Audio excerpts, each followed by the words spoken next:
Hello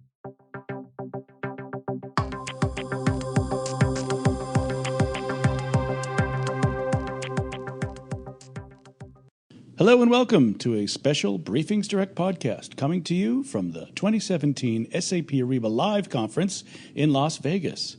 I'm Dana Gardner, Principal Analyst at Inter Arbor Solutions, your host, here the week of March 20, as we explore the latest in collaborative commerce and learn how innovative companies are leveraging the networked economy. Our next Digital Business Insights discussion explores the successful habits, practices, and cultures that define highly effective procurement organizations.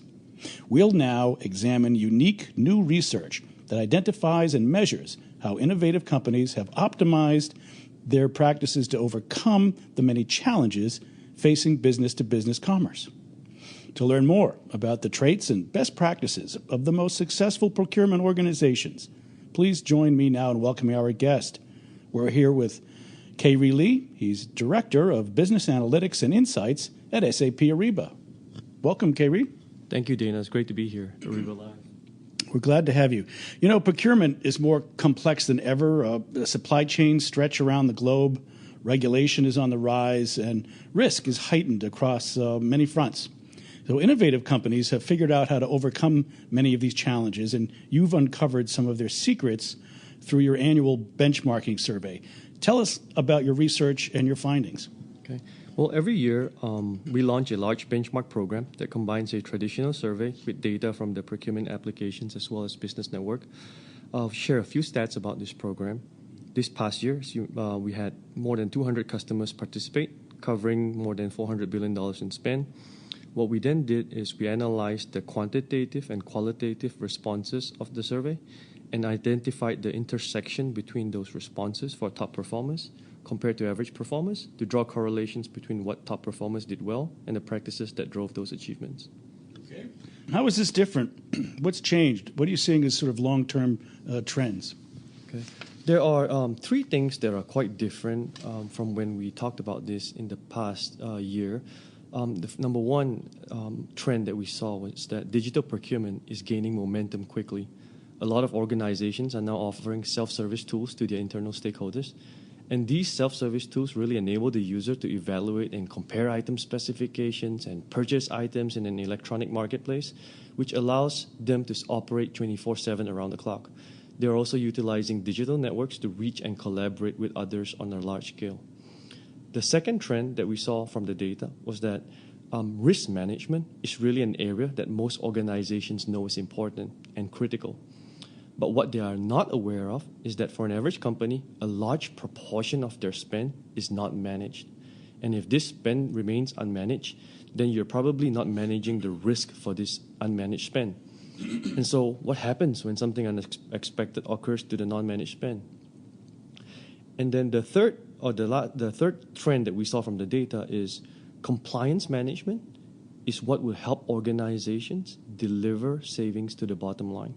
Now, capturing savings continues through sourcing and negotiation is a good start. But at the end of the day, really eliminating the loopholes through a focus on implementation and compliance management is what will deliver realized savings. Mm-hmm. You've uncovered maybe we could call them secrets, the secret sauce behind the success. Maybe you could dig into those a little bit. Yeah. From the data, we identified really 5 key takeaways.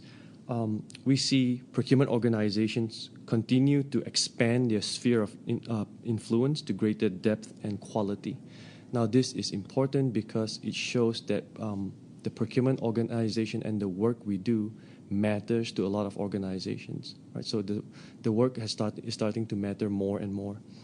The second takeaway that we saw was, as procurement professionals, cost savings is a measure that is near and dear to all of our hearts. But the leading organizations are focused on cost reduction, but they're also focused on capturing value in other areas beyond cost savings. So they're leaving behind cost savings and tracking value in other areas.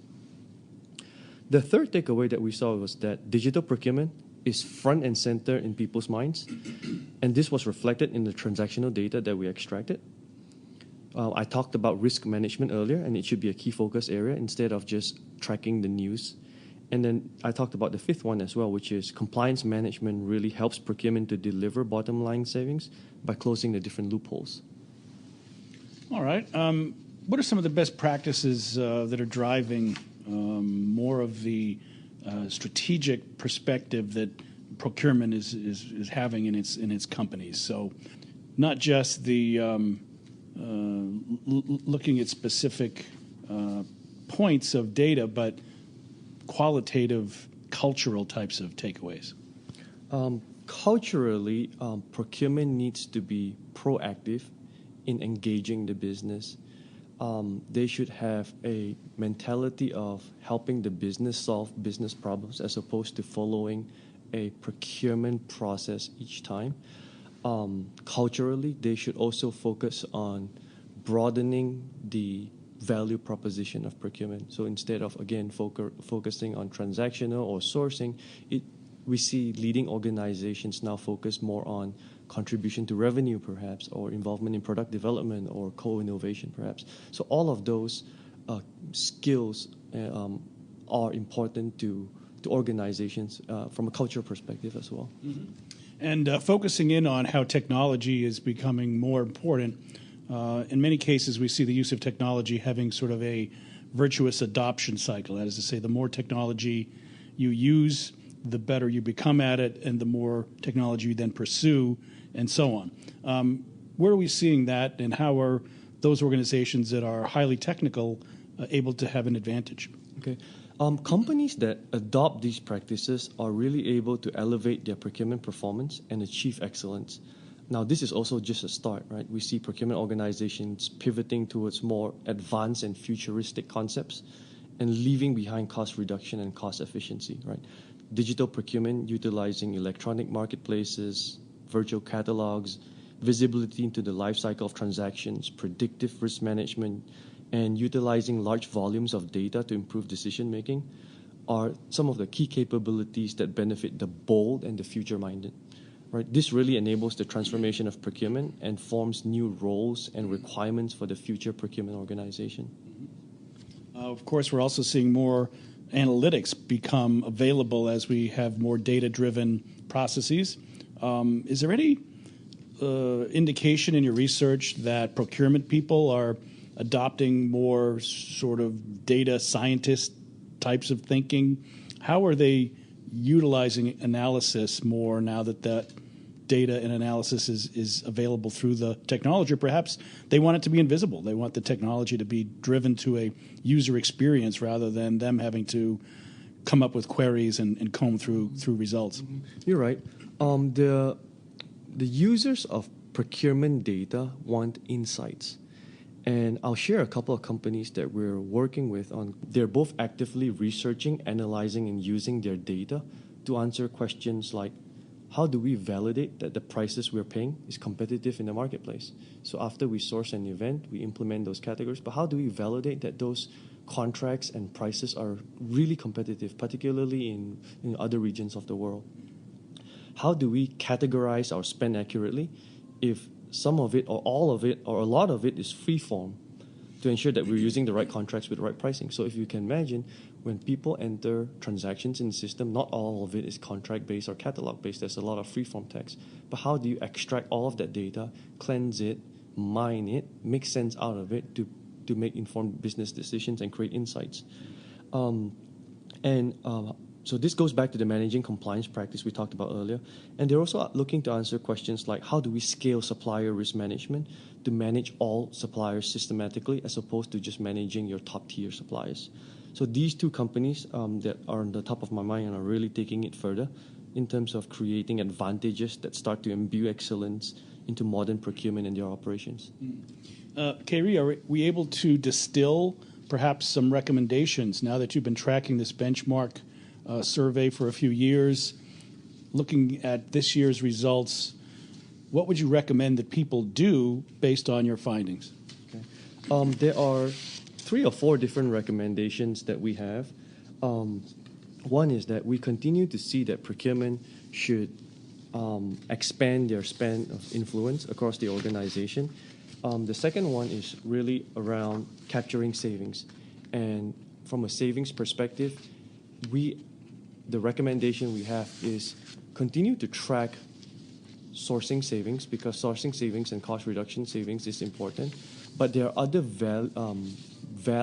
other measures of value to track beyond cost savings, to include things like contribution to revenue, involvement in product development, etc. So that's one of our key recommendations. The second key recommendation that we have is, and it relates to the finding that we have about digital procurement firing on all cylinders, it's really to embrace technology and digital procurement, right? With all the new technology and the innovations that Ariba, for example, has come up with, and we've introduced at Ariba Live, I think the user really has an advantage in terms of going out there, evaluating what's out there, trying it out, and then seeing what works for them. The third recommendation, this focuses on really transaction efficiency, because we talked about organizations going global. Now, the way that procurement can support organizations going global by doing more with less is by offering self-service technology, because by offering self-service technology, nobody really needs to be there to create a transaction, right? The user can go on the system, on the procurement system, and really actually create transactions while their counterparts in other parts of the world may not be working at the same time. Mm-hmm. Right. The fourth recommendation we have is related to risk management. And risk management, now we're not talking about just news tracking. A lot of organizations I've personally seen in the industry, when they say risk management, they're tracking news. Now, risk management to include things like predictive analytics, predictive risk measures beyond your strategic suppliers, right? So not only for your strategic suppliers, to the extent that you can measure risk for all your suppliers. Why not? If it's systematic, we have ability to manage a large volume of suppliers, manage all of them. And then for the ones that bubble to the top are the ones that are risky, then those are the ones that you try to create a contingency plan for. Right? That will help your organization really prepare to respond to disruptions in the business. And then the last recommendation that we have is around compliance management, which is internal compliance and external compliance. Internal adherence to procurement policies and procedures, and then external to governmental regulations, will actually help the organization close the loopholes and ensure sourcing savings get to the bottom line. Mm-hmm. So when we have companies that we can examine through this data, we've got leaders and we've got perhaps laggards, and there's a delta between them. In trying to encourage laggards to transform, to be more digital, to take upon themselves some of these recommendations that you have, how can we entice them? What do you get when you are a leader? What defines the business value that you can deliver when you're taking advantage of these technologies, following these best practices? In other words, why is it important, and why would you be incentivized to go about transformation? Is it that big of a deal in terms of your paybacks? I think it is for numerous reasons. Number one is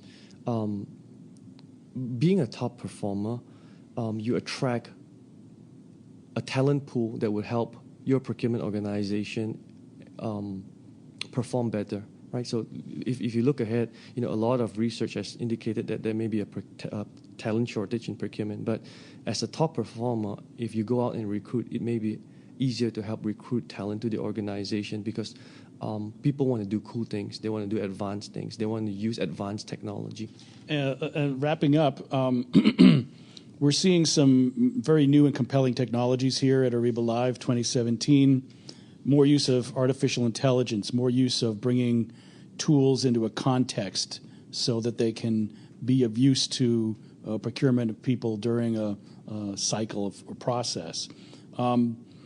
As we think about the future and more of these technologies becoming available, what is it that companies should be doing in order to put themselves in the best position to take advantage of that? Is there a new mindset? Is there, again, the increased recognition of technology and ability to work with it? What would you tell people to get ready for some of the new technologies so that they can be even more competitive? I think it's important to be curious about what the technology out there, and perhaps structure the organization in such a way that there's a team or there's people on the procurement team who are continuously evaluating the different procurement technology from different vendors out there, making a decision on what best fits the organization, right? So having people who can look ahead and evaluate and talk about the requirements and understand the architecture and think about what's out there, what would make sense for us in the future, as well as this is probably a pretty complex role that the person has to take. He or she has to understand the current architecture of the business, the requirements from the stakeholders, and then evaluate what's available out there and how does it assist the organization in the future in adopting these software solutions, and what's the ROI or the payback for some of these solutions, right? So I think being curious, understanding the business really well, and then having wearing a technology hat and really trying to understand what's out there in the business, what else is available is going to be helpful for organizations to see and adopt some of these new technologies coming out. Sounds like very good advice. I'm afraid we'll have to leave it there. We've been talking about new research that identifies and measures how innovative companies have figured out how to overcome the many challenges facing business-to-business commerce. And we've learned about some of the latest successful habits, practices, and cultures that define highly effective procurement organizations. So please join me in thanking our guest. We've been here with Kay-Ree Lee, the Director of Business Analytics and Insights at SAP Ariba. Thank you. Thank you, Dana. And a big thank you as well to our audience for joining us for this special podcast coming to you from the 2017 SAP Ariba Live Conference in Las Vegas.